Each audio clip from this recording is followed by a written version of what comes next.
Premium triplex villas at Kollur, APR Projects. చెప్పండి, సిద్ధం సభల సందర్భంగా మీకు డౌట్ రాలేదా ఈ మళ్ళీ అధికారంలోకి రారేమో అనేటువంటిది? లేదు, డౌట్ రాలేదు. వచ్చిన సందర్భాల్లో కూడా మమ్మల్ని చాలా వరకు నేను సీఎంఓ దృష్టిలో కూడా తీసుకెళ్లాను. ల్యాండ్ టైటిలింగ్ యాక్ట్కి సంబంధించి జరుగుతున్నటువంటి అలజడి కావచ్చు, ప్రధానంగా లిక్కర్కి సంబంధించి నేను ఎప్పటికప్పుడు చెప్తూనే ఉన్నాను. లిక్కర్ మీద చాలా అసంతృప్తిగా ఉన్నారు. మనకు రూపాయి ఇచ్చి 10 రూపాయలు లాక్కుంటున్నారని ప్రజలు అనుకుంటున్నారు అని చెప్తే, ఏంటమ్మా ఏం మాట్లాడుతున్నావు నువ్వు, ఇలాగే కొట్టుపడేసేవాళ్ళు. ఏం మాట్లాడుతున్నావు నువ్వు, క్వాలిటీ లేనిది ఇచ్చి జనాల ఆరోగ్యాన్ని దెబ్బతీస్తున్నారు. అది ఉంది, పబ్లిక్లో ఉంది. ఎవరైతే బటన్ నొక్కడం అనేటటువంటి కార్యక్రమం ద్వారా మొత్తం ఓటు బ్యాంకు మనకు ఉంది అని చెప్పి అనుకున్నారో, ఆ ఓటు బ్యాంకులోనే ఈ లిక్కర్కి సంబంధించినటువంటిది మేజర్గా డిఫెక్ట్ ఉంది అనేటటువంటిది దృష్టిలో అందరికీ కనపడుతున్నటువంటి విషయమైనా పైన ఎందుకో మరి వాళ్ళు నమ్మలేదా, లేకపోతే వాస్తవాలు చూడడానికి నిరాకరించారా, లేకపోతే మళ్ళీ అధికారంలోకి వస్తామంటేనే తమ పబ్బం గడుస్తుంది అనేటటువంటి దాంతో అక్కడ కూడా ఒక నాటకం ఆడారా? ఏం జరిగింది? వాస్తవం అధికారంలో ఉండి ఓడిపోతున్నామని తెలియకపోతే ఇంకా అంతకంటే తప్పిదం ఇంకోటి ఉండదు. వాళ్ళు మోసం చేసుకున్నారేమో. మోసం చేసుకున్నారు కదా, మోసం చేశారు. అనేక మందిని మోసం చేశారు. తర్వాత అండి, మీరు మహిళా కమిషన్గా 5 years ఆల్మోస్ట్ ఎంత ఉన్నారు? 4.5 years ఉన్నారు. ఆ పోస్ట్కి న్యాయం చేశారా, లేకపోతే మీరు దాని మీద కూడా పొలిటికల్, ఇందాక అన్నారు కొంత పొలిటికల్ ప్రెషర్స్ ఉన్నాయి అనేది, అంటే మీరు స్వేచ్ఛగా పనిచేసేటువంటి అవకాశాన్ని కల్పించలేదా? ఒకటి, జగన్మోహన్ రెడ్డి గారు నేను ఎలా ఉండాలని కోరుకున్నారో అలా అయితే ఉండలేదు. ఉమెన్ కమిషన్ చైర్పర్సన్గా మొత్తం కూడా చంద్రబాబు గారి మీద పొద్దున్నే లేస్తే రాజకీయమైనటువంటి దాడి చేయాలి అని చెప్పి ఆయన ఎక్స్పెక్ట్ చేశారు. ఆ రకంగా అందరూ కూడా సలహా ఇచ్చారు. ఆ రకంగా మాట్లాడమన్నారు. అసెంబ్లీ స్పీకర్ కూడా మాట్లాడుతున్నారు, మీరెందుకు మాట్లాడరు అనేటటువంటి ప్రెజర్ తీసుకొచ్చినా కూడా నేనైతే మహిళా కమిషన్ చైర్పర్సన్ ఎలా ఉండాలో, రాజ్యాంగబద్ధమైనటువంటి పదవి అది, ఖచ్చితంగా రాజకీయాలకు సంబంధించినటువంటిది కొంచెం బ్యాలెన్స్గా ఉండాలి అనేటటువంటి ఆ స్పృహతోనే వ్యవహరించాను.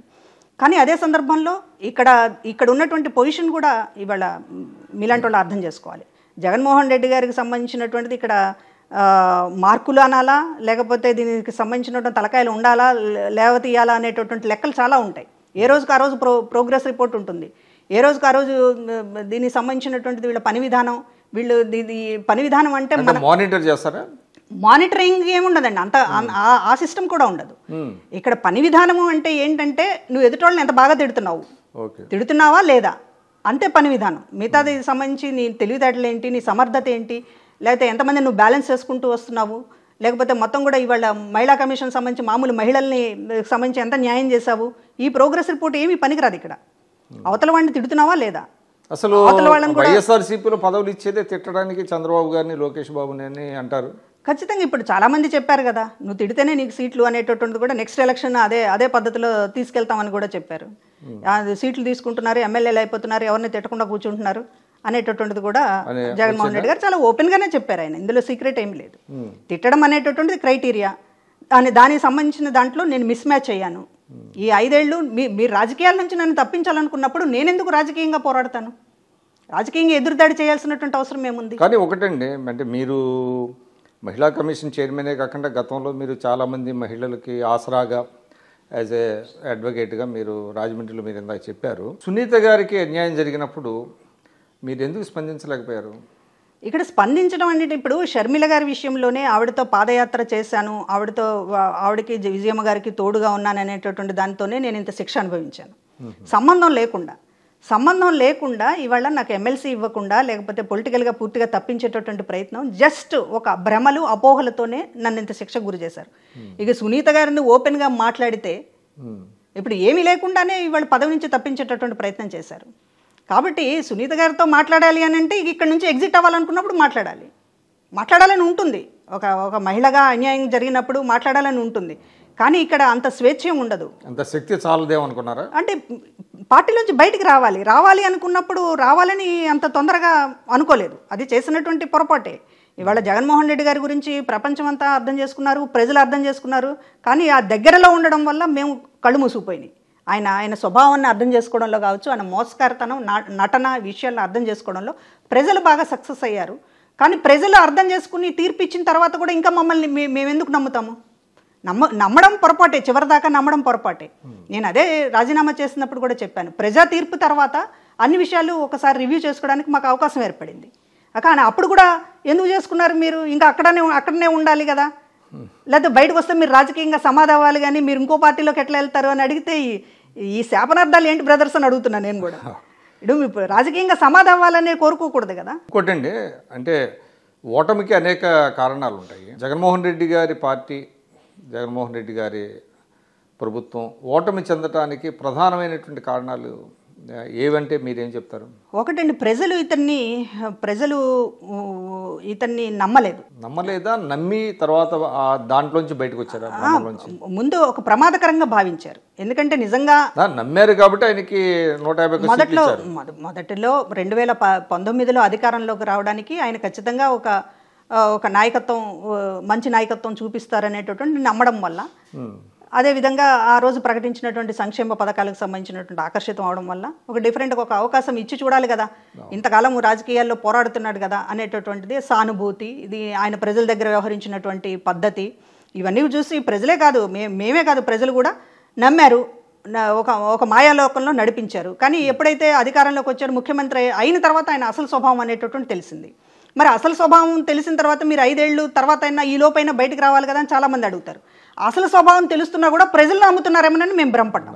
ఎందుకంటే మాట్లాడితే బటన్ నొక్కేటటువంటి కార్యక్రమం, ప్రతి డైరెక్ట్గా ప్రజలు బెనిఫిట్ అవుతున్నారనేటటువంటి అభిప్రాయం కల్పించడం, ఇదంతా కూడా జరిగింది. నిజానికి చెప్పాలంటే ప్రజలకి లబ్ధి నేరుగా చేకూర్చడం అనేటటువంటిది ఇది ఒక కొత్త ప్రయోగం.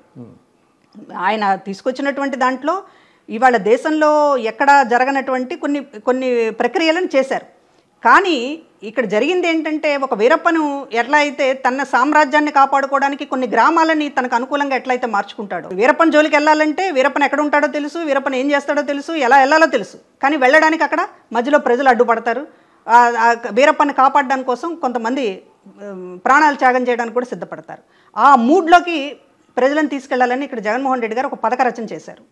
డైరెక్ట్గా బెనిఫిట్ స్కీమ్స్ అనేటటువంటిది బటన్ నొక్కాడు. 138 సార్లు నేను బటన్ నొక్కాను, మీరు 2 సార్లు నాకు బటన్ నొక్కండి, క్విట్ ప్రోకో చేయండి అని చెప్పేశాడు. Open call. అంటే మొత్తం 5 ఏళ్ల పాటు నువ్వు బటన్ నొక్కింది, చివరిలో 2 బటన్లు నొక్కించడానికి అనేటటువంటిది చాలా ఓపెన్. 5 ఏళ్ల పాటు ఓట్లు కొన్నాననేది కదా ఆయన చెప్పింది.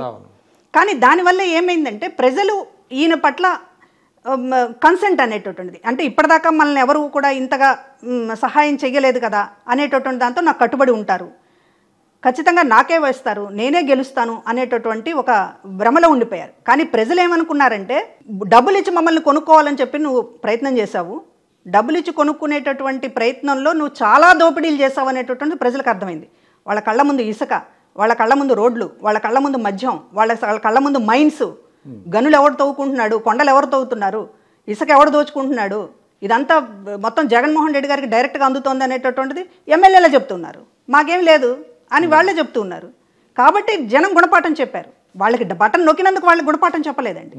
బటన్ నొక్కామనేటటువంటి పేరుతోటి నాకు 10 రూపాయలు ఇచ్చాను అనేటటువంటి పేరుతోటి మొత్తం రాష్ట్రాన్ని దోచుకున్నావు నువ్వు జగన్మోహన్ రెడ్డి. నువ్వు అత్యంత ప్రమాదకరమైనటువంటి వాడు రాజకీయ నాయకుడివి. ఇప్పటిదాకా రాజకీయ నాయకులు ఎవరు ఇట్లా లేరు.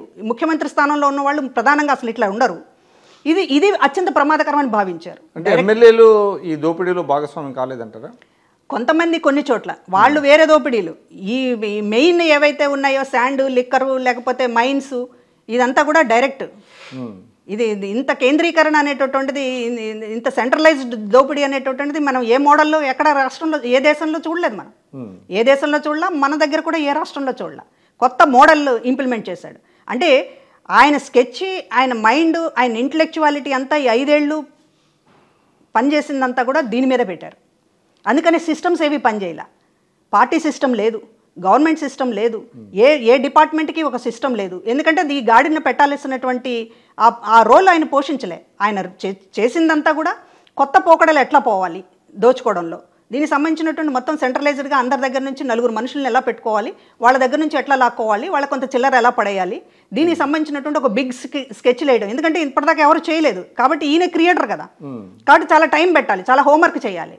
సాయంత్రం 5 అయితే ఎందుకు ఆఫీస్ నుంచి ఇంటికి వెళ్తారు అని అంటే, మరి ఇవన్నీ ఎవరు ఎక్సర్సైజ్ చేయాలి? ఆయన ఒకడే కూర్చుని, లేకపోతే ఇట్లాంటి దీనికి సంబంధించినటువంటి ఒక లాబియింగ్ వాళ్ళని పిలుచుకుని దీన్ని ఎలా చేయాలి ఏంటి, ఇదే సరిపోయింది 5 ఏళ్ళు. అంటే కూడికలు తీసివేతలు బిజీగా ఉండేవాడా? అంతే కదా, అంతే అనుకోవాలి. ఎందుకు సిస్టమ్ దెబ్బతిన్నది ఇక్కడ? పార్టీ కార్యకర్తలను ఎందుకు పట్టించుకోలేదు, పార్టీ నాయకులను ఎందుకు పట్టించుకోలేదు? ఇప్పుడు ఇది నా ఒక్కదాని ఆవేదనే కాదు కదా, పార్టీ కోసం. ఎందుకంటే నీది బిగ్ అపోజిషన్ రోల్ ఇది. మిగతా ఎవరు కూడా ఇంత అపోజిషన్ రోల్ ప్లే చేయలేదు. అపోజిషన్లో నానా కష్టాలు పడినటువంటి పార్టీ నీ నాయకత్వంలోనే జరిగింది. కార్యకర్తలు కానీ నాయకులు కానీ అన్ని రకాలుగా నష్టపోయినటువంటి పరిస్థితి తీసుకొచ్చింది నువ్వు. నీ స్వార్థం కోసం పార్టీ పెట్టి, నీ స్వార్థం కోసం ఇంతమందిని బలి చేసి అధికారంలోకి వచ్చిన తర్వాత అసలు మీరెవరో నాకు తెలియదు, మీకు నాకు సంబంధం లేదు, నేను చాలా విషయాలు చక్కదిద్దుకోవాలి, చాలా విషయాలు సంపాదించుకోవాలి, మళ్ళీ 4 ఎలక్షన్లకు నేను ప్రిపేర్ అవ్వాలి, లేకపోతే మొత్తం కోర్టులు మేనేజ్ చేయడానికి నేను మొత్తం సర్దుకోవాలి, సెంటర్ని మేనేజ్ చేయడానికి సర్దుకోవాలి, నాకు ఇది చాలు, నాకు ఇది సరిపోతుంది, మీరెవరో నాకు తెలియదు అనేటటువంటి పరిస్థితుల్లో 10 ఏళ్ల పాటు ఆయన కోసం ప్రాణాలు ఇచ్చారే. ఇప్పుడు ఇవాళ ఒక్క మనిషిని చూపించమనండి, ఆయన కోసం నేను ప్రాణం ఇస్తాననేటటువంటిది నోటి మాట. చాలామంది ఆయన నాటకాలు చూసిన తర్వాత క్యాడర్ కూడా నాటకం ఆడడం మొదలెట్టారు, నాయకులు కూడా నాటకం ఆడడం మొదలెట్టారు. అన్న నీ కోసం మేము ఏమైనా చేస్తామంటారు, వెనక్కి వెళ్ళిపోతున్నారు. సిద్ధం సభల్లో పొలవమని వచ్చారు, ఎందుకు గెలవలేదు? సిద్ధం సభలు చూసి నువ్వు మోసపోయావని అంటే నీ నటన వాళ్ళు అందుకున్నారు, ప్రజలు కూడా అందుకున్నారు. అన్న నీ కోసం ప్రాణం ఇస్తామన్నారు, వచ్చారు, బస్ అమ్మటి తరలి వచ్చారు. ఓటు వేసేటప్పుడు అసలు నువ్వేంటి, నీ స్వభావం ఏంటి అనేటటువంటి నీ ముఖం మీద అంటించి. సుమన్ టీవీలో మీ పర్సనల్ అండ్ బిజినెస్ ప్రమోషన్స్ కోసం కింది నెంబర్కి కాంటాక్ట్ చేయండి.